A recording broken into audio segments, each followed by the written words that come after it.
Gálatas capítulo 2, diz assim: porque eu, mediante a própria lei, morri para a lei, a fim de viver para Deus. Estou crucificado com Cristo. Logo, já não sou eu quem vive, mas Cristo vive em mim. E esse viver que agora tenho na carne, vivo pela fé no Filho de Deus, que me amou e a si mesmo se entregou por mim. Não anula a graça de Deus, pois se a justiça é mediante a lei, segue-se que morreu Cristo em vão. Feche seus olhos. Santo Deus, nós tememos e trememos diante dessa santa verdade. Que haja profundo senso de temor e reverência, que o Senhor nos traga a um nível mais profundo de conhecimento da verdade, para que o amemos com um amor mais verdadeiro, para que o sirvamos com maior empenho, para que o nome do Senhor seja glorificado na nossa vida, e todos saibam que nós somos verdadeiramente discípulos de Cristo. Receba a glória com o teu nome nessa noite, Senhor, em nome de Jesus Cristo. É interessante que Paulo combateu algumas coisas nessa carta e foi contundente nisso, e no decorrer dessa caminhada ele começa trazendo uma exortação muito dura para essa igreja. No capítulo 1, no versículo 6, ele fala o seguinte: olha, admira-me que estejais passando tão depressa daquele que vos chamou na graça de Cristo para outro evangelho. Me admira que o evangelho que vocês receberam da graça de Cristo, me admira que o evangelho verdadeiro que foi pregado, vocês estão abandonando de maneira muito rápida. Será que talvez essa não é uma realidade da igreja atual? Estamos deixando o verdadeiro evangelho. Você vai até uma igreja e você ouve uma mensagem profunda, verdadeira, fiel às escrituras, mas ela não é aquilo que você quer, ela não é aquilo que alimenta o seu estômago espiritual, ela não é aquilo que alimenta a sua vaidade, ela não é aquilo que alimenta o seu ego, ela não é aquilo que faz o que eu quero. Então eu deixo esse evangelho e eu vou procurar algum evangelho que vai falar aquilo que eu exatamente quero ouvir. Paulo está falando isso com eles: olha, preste atenção, vocês estão abandonando o verdadeiro evangelho e passando por um falso de maneira muito rápida. Paulo é contundente, enérgico em dizer algo. Ele diz o seguinte: olha, mas ainda que nós, ou até mesmo um anjo vindo do céu, pregue um evangelho que for diferente do que foi anunciado a vocês, que ele seja amaldiçoado,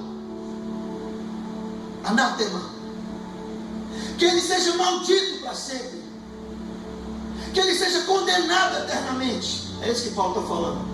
Paulo está falando que aqueles líderes judaizantes, eles eram malditos. E eu estou falando para essa igreja que qualquer igreja que prega um evangelho diferente daquele que está nas escrituras é maldito, amaldiçoado.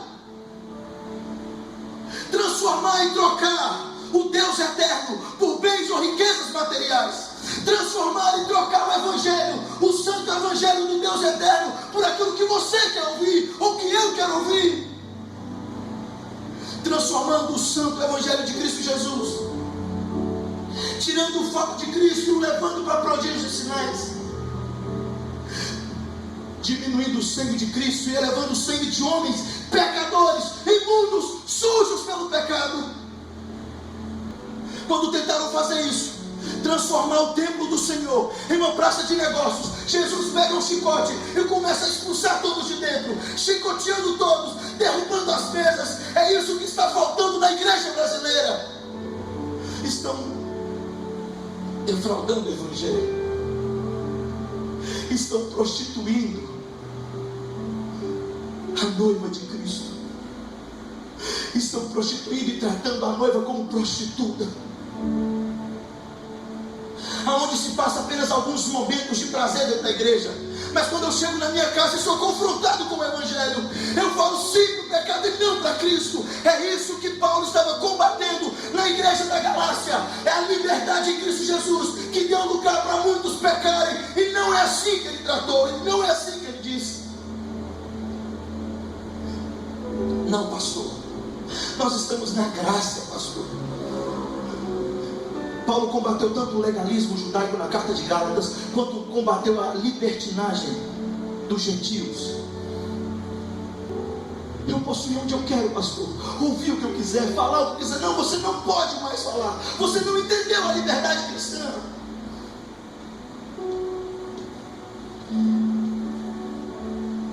Essa carta mexe muito comigo, porque Paulo começa exortando a igreja quanto à inconstância que ela tem no Evangelho.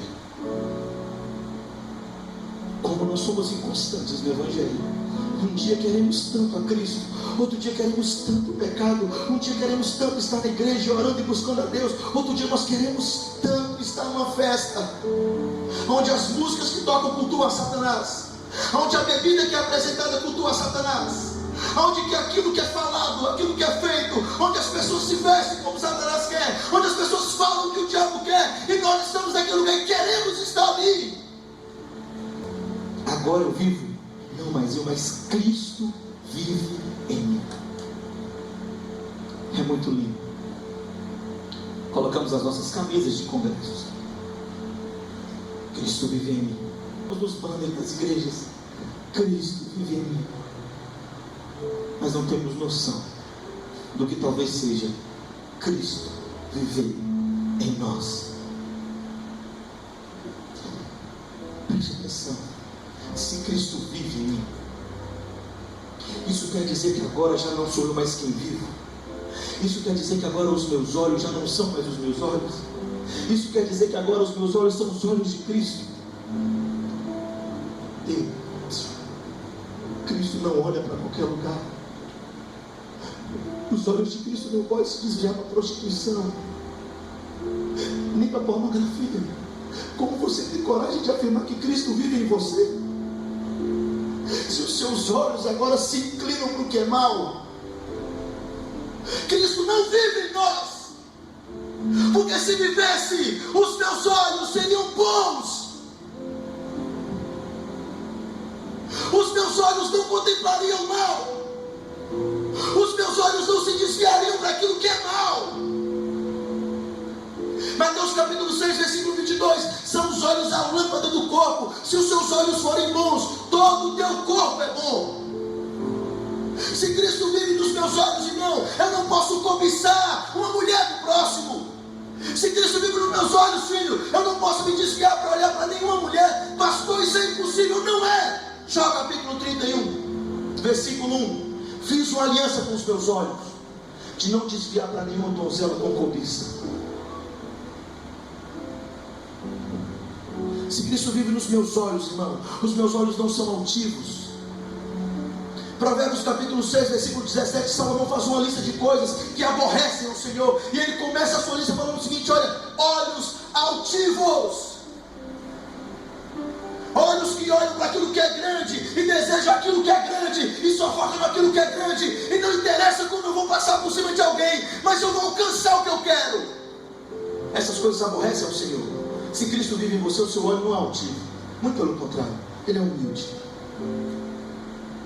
Se venceram a Cristo, eles sabem que Cristo é a verdade e dizem a mentira com tamanha naturalidade. Eles mentem para os pais, eles mentem para o pastor, eles mentem para o irmão, eles mentem na escola, eles mentem no trabalho. E Cristo não pode habitar em uma boca suja como essa. Cristo não pode habitar em uma boca que fala palavrão, irmão. Existem cristãos que falam palavrão com tanta naturalidade, como se fosse a coisa mais comum do mundo. Não, não é comum. Cristo vive em você. E a vida que você vive agora na carne, você vive pela fé em Cristo Jesus. Os seus lábios agora são os lábios de Cristo. A sua boca agora é a boca de Cristo. Eu não sei como tem cristãos que usam a boca para falar tão mal um do outro. Criticarem ao invés de abençoar, amaldiçoarem ao invés de abençoar. Eles não conseguem controlar a língua. Eles não conseguem ver algo acontecer que eles precisam falar. Cristo vive nos seus lábios, filho. Você precisa entender isso e usar a sua língua para o louvor e para a glória de Cristo. Aleluia. Cristo vive em mim. Está começando a ficar mais complicado esse negócio de Cristo viver em mim. Tá? É mais difícil do que a gente imagina. Não é tão simples assim, não é tão romântico assim. Como muitos pregadores tratam agora o Evangelho, eu não vejo romantismo no Evangelho. Pastor, sou tão mal-humorado.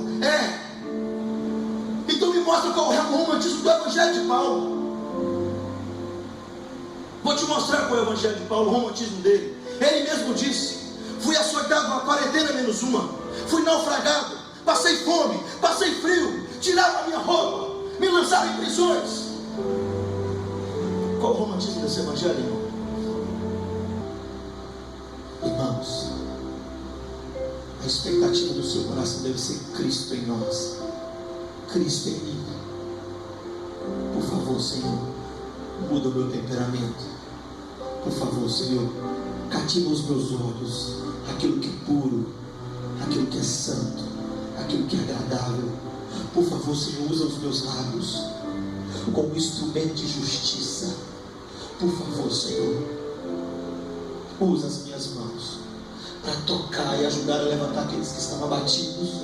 Por favor, Senhor, usa os meus pés para ir de lugar, de aldeia e vila, proclamando o Evangelho do Reino de Cristo Jesus. Por favor, Senhor, não deixe que os meus pés se desviem para o mal.